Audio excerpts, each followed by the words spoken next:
Généralement, après une élection, l'Assemblée présente un projet de mandat. Or, c'était différent dans le Pas-de-Calais et vous avez décidé de prendre le temps. Alors, pourquoi ce choix? Prendre le temps pour tout simplement le construire avec les partenaires et avec les habitants. Je crois que c'est un bel exercice démocratique que, effectivement, d'associer dans cette démarche, je veux dire, la population dans son ensemble. Et nous avons voulu faire en sorte que ce projet soit innovant, ce qui va certainement être au travers des propositions qui vont être faites, mais qu'il soit surtout, encore une fois, un travail de réappropriation par la population, qu'il soit en fait porté. Vous savez que nous avons 14 thèmes qui vont de l'alimentation durable jusqu'au bien vieillir dans le Pas-de-Calais, avec des thèmes que nous avons aussi dans nos compétences. Donc cette concertation va nous aider à redéfinir parfois nos politiques. Et donc nous avons une première réunion qui a été un succès. J'allais presque dire à notre grand étonnement. Et nous avions lancé 80 ou 100 invitations. Et on peut dire que les gens ont répondu massivement. Donc il y a un besoin. On sent bien aussi une évolution profonde de la société, où chacun a besoin de s'exprimer. Au fond, de ne pas donner mandat en quelque sorte pendant 5 ou 6 ans, en disant maintenant on se reverra dans 5 ou 6 ans. Donc il faut effectivement associer la population. Et puis peut-être aussi l'idée pourrait être celle en cours de mandat, de valider, de faire un rapport d'étape et puis de regarder si nous sommes dans la bonne direction, s'il n'y a pas lieu de réorienter les politiques, parce que parfois 6 ans ça peut être court, mais long aussi, et donc il faut effectivement en permanence consulter, à la fois les partenaires, la population, et puis on sait à quelle vitesse la société évolue. Et donc par conséquent, c'est une démarche qui nous a paru tout à fait opportune. Et les gens, encore une fois, quand je dis les gens, les partenaires, la population, semblent adhérer, à cette démarche. En tout cas, nous aurons fait ce travail de concertation qui était, à notre avis, indispensable. Alors vous évoquiez la première réunion sur l'alimentation. On y a vu des personnes très différentes, des agriculteurs, mais pas seulement, aussi des cuisiniers.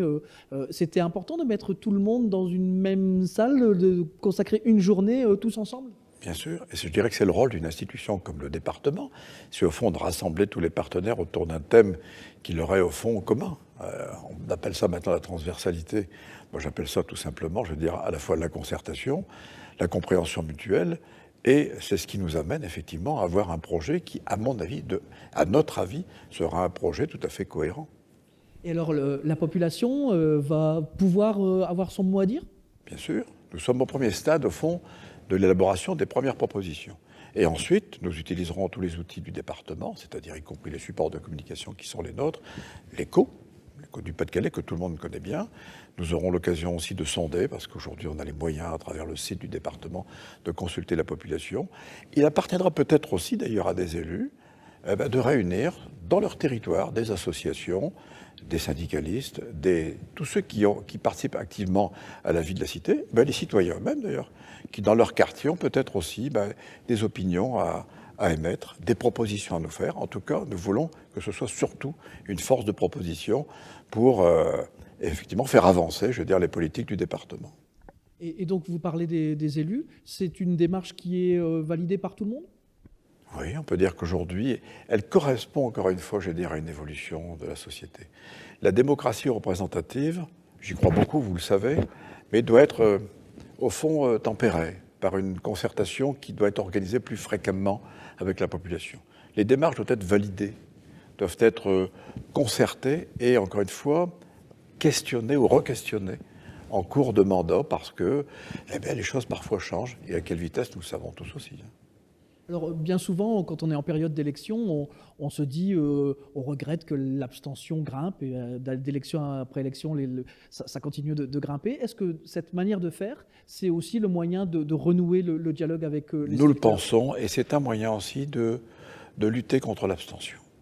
C'est un moyen de lutter contre l'abstention. Je pense que, effectivement, le questionnement régulier de la population, la validation de nos politiques en cours d'exécution, permet effectivement de faire vivre beaucoup mieux, je pense, la démocratie. Et donc c'est une façon, encore une fois, de lutter aussi contre l'abstention.